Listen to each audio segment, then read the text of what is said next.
মরুভূমির কাঁকড়া বিছে, সে ওই নদীর পাড় থেকে উপর থেকে নদীর দিকে নামছে, মানে পানির দিকে আসছে। আলো আধারি অবস্থা, এই আলো ফুটি ফুটি করছে। যে সময় আপনাদের ফজরের জামাত শুরু হওয়ার সময় হয় না, তার একটু আগ দিয়ে আর কি দেখা যায়, আবার দেখা যায় না। উনি দেখেন একটা বিচ্ছু উপর থেকে পানির দিকে নিচের দিকে নেমে আসছে। উনি খুব থতমত খেয়ে গেলেন, আশ্চর্য কারবার। ওনার ভিতরে কৌতূহল জাগলো, একটা আনন্যাচারাল কাজ করছে এই বিচ্ছু। কারণ মরুভূমির বিচ্ছু যে আছে, এই বিচ্ছুগুলো স্বভাব হলো এরা পানি থেকে দূরে থাকে। যেমন আপনি যদি আমাদের দেশে দেখতে চান, মিস্টার গট আছে, ছাগল গট, এই ছাগল সাহেব পানির কাছে যায় তো, পুকুরে যায় তো, বলেন না কেন? পুকুরে যায়, নদীতে যায়, সন্দেহ আছে মনে হয় আপনাদের কারো, যায় নাকি? আপনি টেনেও তাকে পানিতে নিতে পারবেন না। কেন? এক এক জিনিসকে তৈরি করেছেন, পয়দা করেছেন কে? তার আকৃতি যেমন ভিন্ন, তার নেচার এবং স্বভাবও ভিন্ন। মরুভূমির যে বিচ্ছু আছে, কাঁকড়া বিছে, বড় ভয়ঙ্কর বিষাক্ত বিছে, এই বিছে নদীর পাড় বেয়ে কোন দিকে আসতেছে? পানির দিকে আসতেছে। মনে আছে আপনাদের, না ভুলে গেছেন? ভুলে যান না, তার তাল হারাই ফেলবেন। উপর থেকে কোথায় নামতেছে? পানির দিকে নামতেছে। জুনায়েদে বাগদাদি, তখন পালোয়ান জুনায়েদে বাগদাদি, জাতীয় বীর, উনি সাঁতার কাটতেছেন। হঠাৎ এটা দেখার পরে ওনার কাছে মনে হলো অস্বাভাবিক কিছু মনে হয় ঘটতে যাচ্ছে, এটা তো হওয়ার কথা না। মরুভূমির বিছে তো কখনো পানির দিকে যায় না, পানি থেকে সে বেঁচে থাকে, দূরে থাকে। ও পানির দিকে আসতেছে, এটা কেমন কথা? এজন্য উনি সাঁতার বন্ধ করে ওনার কৌতূহলকে দমন করতে লাগলেন, তাকিয়ে থাকলেন যে এই বিচ্ছু করে কি। উনি দেখলেন বিচ্ছুটা যখন নদীর কাছাকাছি চলে এসেছে, তীরের কাছাকাছি, ঠিক ওই সময় কোত্থেকে যেন একটা কচ্ছপ, আপনারা কি বলেন? কচ্ছপ।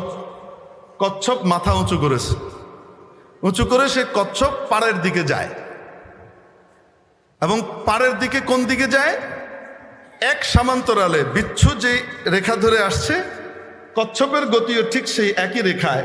গতি দেখে বোঝা যায় যে বিচ্ছু পানির কাছে আসার সাথে সাথেই কচ্ছপও ঠিক ওই জায়গাতে পৌঁছাবে। গতি দুইজনের একই রকম, এমন গতিতে।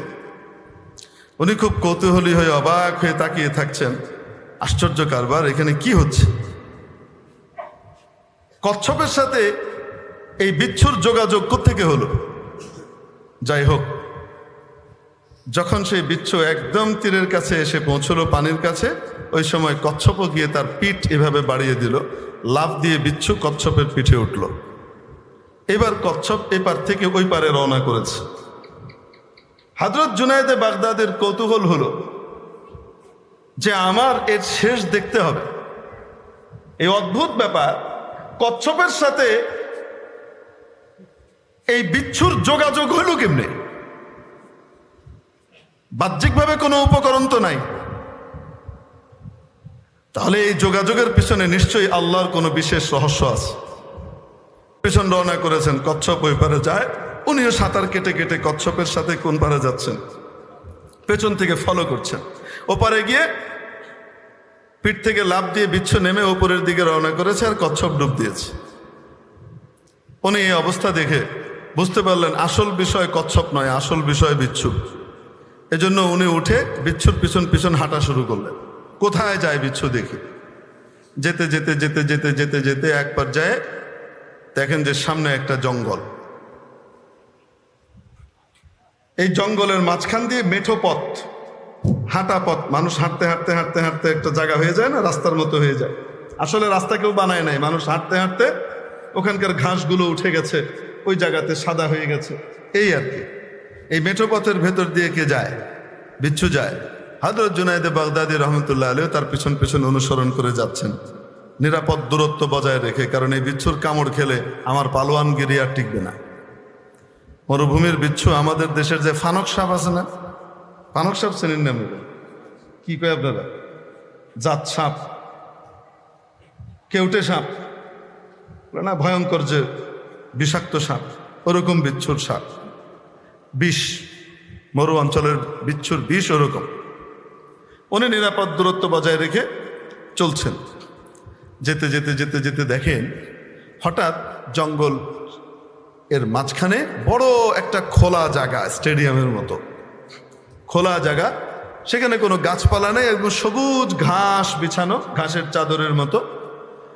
আর ওর মাঝখানে এক যুবক, তাগড়া যুবক শুয়ে ঘুমাচ্ছে। আর বিচ্ছু ওই যুবকের মাথা লক্ষ্য করে এগিয়ে যাচ্ছে। হযরত জুনায়েদ বাগদাদি বুঝলেন যে আল্লাহ তাআলা আমাকে এটা দেখিয়েছেন এই জন্য যেন আমি বিচ্ছুর হাত থেকে এই বাচ্চাকে বাঁচাইতে পারি, আমাকে একটা সৎকর্মের সুযোগ দিয়েছেন। তাই উনি বিচ্ছুকে মারার জন্য দৌড়াচ্ছেন। ওই যুবক ঘুমিয়ে আছে আর বিচ্ছু চলছে ওই যুবকের মাথা লক্ষ্য করে। এখন উনি যত গতি বাড়ান, বিচ্ছুর গতিও তত বাড়ে।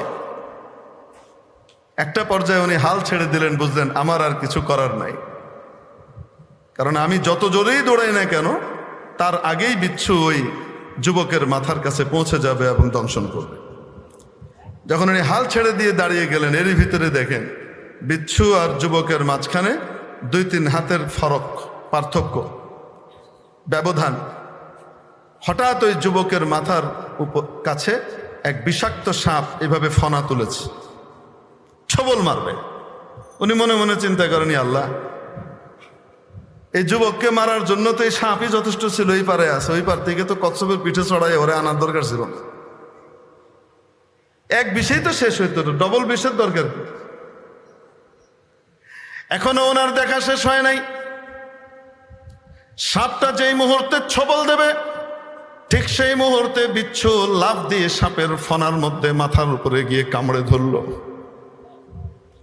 ধরার সাথে সাথে সাপটা এইভাবে ছিটকে সাইডে পড়ে গেল। পাশে এইভাবে গড়াগড়ি করতে করতে করতে করতে একটা পর্যায়ে সাপটা নিস্তেজ হয়ে গেল, মারা গেল। বিচ্ছু ওখান থেকে তার ফিরতি পথ নদীর দিকে রওনা করলো। জুনায়েদ বাগদাদির সামনে বিরাট এক রহস্য রব্বুল আলামিন উন্মোচিত করে দিলেন। আর উনি কাঁদতে কাঁদতে বলতে লাগলেন, ইয়া আল্লাহ, ও যুবক, তুমি জানলা না, তুমি জানো না তোমাকে বাঁচাবার জন্য তোমার মাবুদ কত দূর থেকে পরিকল্পনা করে রেখেছেন। এপার থেকে একটা সাপ তোমাকে দংশন করার জন্য আসবে, ওই সাপকে ঠেকাবার মতো এপারে কেউ ছিল না, এজন্য মাবুদ নদীর ওই পার থেকে বিচ্ছুকে আনবার ব্যবস্থা করে দিয়েছেন। বিচ্ছুকে আদেশ করেছেন তোমার শত্রুকে নিধন করবার জন্যে। বিচ্ছু এসে নিধন করে তারপর চলে গেল। তুমি যখন ঘুম থেকে উঠবা, তুমি দেখবা শুধু একটা সাপ মরে পড়ে আছে। মাবুদ তোমাকে বাঁচাবার জন্য কি কুদরত ব্যবহার করেছেন তুমি তা জানবা না। ওনার হৃদয় জগতে আমূল পরিবর্তন আসলো। আবার ওই বিচ্ছুর পেছন পেছন ছুটতে লাগলেন, দেখি বিচ্ছু কোথায় যায়। দেখলেন বিচ্ছু যখন আবার সেই নদীর তীরে গিয়ে পৌঁছলো, কোত্থেকে সেই কচ্ছপটা আবার মাথা ভাসিয়ে আসলো। কচ্ছপের পিঠের উপরে আবার বিচ্ছুটা উঠে বসলো, এপার থেকে ওপারে তাকে পৌঁছিয়ে দিল। বিচ্ছু তার নিজের জায়গায় চলে গেল। মেরে মুহতারাম দোস্ত, বলছিলাম ইউদাব্বিরুল আমর মুদাব্বিরুল উমুর, সব কিছুকে মহাপরিকল্পনার অন্তর্গত করে রেখেছেন কে? যা কিছু হয় ওনার মাস্টার প্ল্যানের অংশ, জুজ। আমরা শুধু জুজ আর অংশ দেখি, ক্ষুদ্রাংশ দেখি, আসল প্ল্যান কে করেন?